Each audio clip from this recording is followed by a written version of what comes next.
उठो मेरी दुनिया के गरीबों को जगा दो, उठो मेरी दुनिया के गरीबों को जगा दो, काहे उम्रा के दरो दीवार हला दो। सुल्तान ये जमहूर का आता है ज़माना, जो नक्श कहन तुमको नज़र आए वो मटा दो। और जिस खेत से दायकां को मुयस्सर न हो रोज़ी, जिस खेत से दायकां को मुयस्सर न हो रोज़ी, उस खेत के खर खोशाई गंतम को चला दो। ऐ साढ़े गुआंढ साढ़े सरदार भरावां ने जिहड़ी परिया पाई है और जो एहतजाज और रिकॉर्ड करवा रहे ने, उसने मोदी दी गवर्नमेंट नूं गोडियां परने कर दिता है। वो की कवानीन ने, उन्हां दे नकायत ते भी मैं तुहाडे नाल गुफ्तगू करांगा, लेकिन उस तो पहले मैं तुहानूं एक वाकया सुनाना चाहना वा। किसी दा एक नालायक पुत्र सी, माँ प्यू ने उन्होंने सिंपल रखिया सी कि बाहर जाके ते गोया शोया को टिंगरियां शिंगरियां कट्ठियां कर लिया आउंदा सी। एक दिन गया ते उत्थे एक खरगोश साया अदमोया जिहा होया पिया सी, उन्हें भी वो नाल वापसी ते चक लिया। वो करदियां खादा शादा बड़े खुश होए। दूसरे दिन जिससे वो दोबारा जान लगा तो वो चूंकि हौसला वध गया सी, हिम्मत वध गई सी। उस आख्या बई बेबे मैं सायन जावां के गोयन जावां। अम्मन पता सी जिन्हें जोगा है वे। उस आख्या पुत्र तू गोई चक लिया, रोज रोज साए नहीं लगते।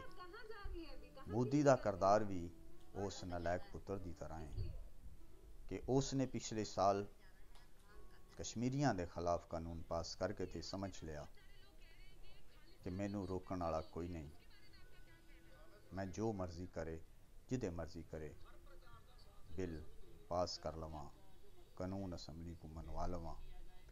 लेकिन इस बारी जिहड़ा उहदा फड्डा पिया वे उस कौम नाल पिया वे कि उहदा तलक चाहे पंजाब नाल है, चाहे हरियाणा नाल है, चाहे अफगानिस्तान दे नाल है, चाहे वो कैनेडा च रह रहे ने, चाहे इत्थे साडे कोल वलायत च रह रहे ने। उन्हां दी सिर्फ एक पहचान है, वो सिर्फ सरदार ने, और सरदार ते पहचान नाल ही पहचाने जाते हैं। वो कौम ना शिया ने, न सुन्नी ने, न बरेलवी ने, न देवबंदी ने। वो अपने हक वास्ते अज 2 वीक तो इत्थे दिल्ली हो गए ने, उन्होंने 5 बेटर दिल्ली दे मल के बैठे हुए और 2 महीने ढाई तो फर्दन भी अपने अपने इलाकों के विच एहतजाज कर रहे सन। असल कानून है कि ये मोटियां मोटियां जड़ियां 3 ही गल्लां ने।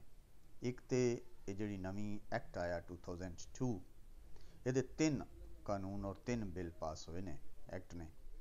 वो 3 ही जड़ियां ने मेन वो इशू जड़े ने जिन्हें टारगेट किया गया है। एक तो यह कि जो मंडियां का करदार सी, जोड़ा किसान अपनी फसल मंडियां ते या आड़तियां को लैके जाता सी, उन्होंने खत्म कर दिया गया है। और वड्डियां कारपोरेशनस जड़ियां ने, वड्डे जड़े खरीदार ने, उन्हां दी डायरैक्ट अप्रोच जड़ी है वो मुल्क के किसी भी हिस्से कर दी गई है। उहदे वास्ते जड़ा छोटा किसान है जिहदी 2 किले 4 किले जमीन है, उन्होंने शदीद दचका पहुंचा है। और वड्डे किसान ने भी पहुंचा कि इस वेले तो गवर्नमेंट कह रही है कि किसानों के फायदे वास्ते वे, लेकिन इन द लॉन्ग रन वो उन्होंने डेफिनेट जड़ा कि वो फिर जड़ा बायर होगा, वड्डा ताजर होगा, उहदी मर्जी के मुताबिक प्राइसिस जड़ियां ने रखनियां पैणगियां। दूसरी चीज़ ये पहले जो मंडियां का कानून सी उहदे विच गवर्नमेंट जी सी वो मिनीमम प्राइस किसान की जी फसल है वो घट तो घट कोई ना कोई प्राइस जरूर होंदी सी, यानी वो थले तुसी अपनी फसल जी है वो खरीदी नहीं सी जा सकती, यानी नहीं सी बेच सकती। अगर वह रेट घट लगा तो फिर गवर्नमेंट जी वो सबसिडी जी है वो देंदी सी। वो भी ये जोड़े नवे कानून बने ने ये किसी तरीके नाल मिनीमम प्राइस जी है कि इस तो थले फसल जी नहीं खरीदी जाएगी, यदी कोई गारंटी प्रोवाइड नहीं की गई। फिर उन्होंने आख्या कि जोड़े बड़े ताजर ने मुल्क के किसी हिस्से विचों भी जाके खरीद सकते हैं फसल और उन स्टॉक कर सकते हैं। जदों कि स्टॉक करन दा कानून पहले इंडिया में ये सी कि कोई भी स्टॉक जोड़ा वो क्रिमिनल ऑफेंस है, वो अगर सज़ा होंदी है लेकिन हुण करनगे कि बड़े बड़े ताजर ज़्यादा माल खरीद के इकट्ठा कर लैणगे और इस तरह का मसनूई मार्केटां में और बाज़ारां दे विच बुहरान पैदा करके फिर उस चीज़ ने जिहड़ा वो ज़्यादा पैसों के नाल फरोख्त करनगे, जिहदे खिलाफ पूरे किसान जिहड़े ने वो निकले, ज़मींदार निकले। मैं समझना वा कि उन्हें एक बहुत बड़ा इकदाम किया है कि बज़ाहिर ये छोटी छोटी चीज़ां जिहड़ियां ने वो गल्लां नज़र आ रही ने, लेकिन वो आखते हैं कि साडे कोलों बगैर पुछियों ये अमेंडमेंट कीतियां गईयां ने, ये चेंजिस आईयां ने, साडे नाल किसी सलाह भी कोई नहीं की। और किसानां दियां तकरीबन 40 ते लगभग उत्थे जिहड़ियां ऑर्गेनाइजेशन ने उन्होंने भी इस बिल नूं रिजैक्ट किया। आपोजिशन जिहड़ी कांग्रेस उन्हें इस बिल नूं कहा कि ब्लैक लॉस ने उन्होंने यानी मौजूदा सिटिंग गवर्नमेंट तो प्राइम मिनिस्टर अपना जिहड़ा एक मिनिस्टर है फूड मिनिस्टर उस भी अस्तीफा दे छड़िया है। गल ये वे कि वो कौमां ही जिंदा रहिंदियां ने, उन्हां ही कौमां दे तारीखां विच ना जिंदा रहिंदे ने जिहड़े अपने हक वास्ते आवाज़ बुलंद करते हैं। कश्मीरियां बड़ी देर हो गई कुर्बानियां दिंदियां, अल्लाह ताला दी ज़ात पाक उन्हां दियां कुर्बानियां का भी रंग लैके आना है इंशाअल्लाह किसी दिन। उदी समझिया सी कि जब दा वो हिसाब है, लेकिन हुण उहदा पाला सरदारां नाल पिया है और तुसीं देखियो कि उन्हें कानून जिहड़ा ये वापस लैना ही पैना है, वापस लैना ही पैना है, क्योंकि अल्लाह ताला दी ज़ात पाक भी और इंसान भी ओहदी मदद ही करते हैं। वो कैनेडा के वजीर आजम ने उन्होंने हक दे विच बयान दिता है। आस्ता आस्ता दुनिया पूरी जिहड़ी ओहदे विच खबर बड़ी गर्म है।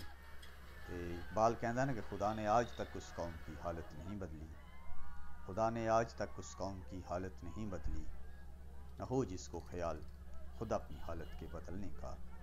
साड़ी दुआ है कि सरदारां दी जी मूवमेंट है ये कामयाब होवे और मोदी दी जिहड़ा आकड़ है वो भजे और मजदूर किसान, छोटा किसान है या बड़ा किसान है, ਉਹਦੇ हकूक का तहफ़ुज़ होना चाहिए। अज रिवाज ये चल निकलिया है कि माड़ियां बंदियां नहीं जिहड़ा ना पीछा जाए। वो वेखो ना जी, मैं किसी ज़माने च एक शेर सी कि भूखे लोगों अपना सामान मुसाफत बांधो, भूखे लोगों अपना सामान मुसाफत बांधो, सारी गुरबत किसी दरिया में बहा दी जाए। यही साडा उत्थे हिसाब है। गरीब बेचारा जिहड़ा दिन ब दिन पिसता जा रहा है, अमीर जिहड़े ने अमीर तर होंदे जा रहे हैं। जिन्हें अगे एक जहाज़ खरीदिया सी वो कुछ चिर वलैत रह के फिर टुर गए ने, एक और खरीद लैणगे। अल्लाह ताला दी ज़ात पाक सन अपने हक वास्ते आवाज़ बुलंद करन दी, इतफाक और इत्तेहाद का मुजाहरा करन दी तौफीक अता फरमाए।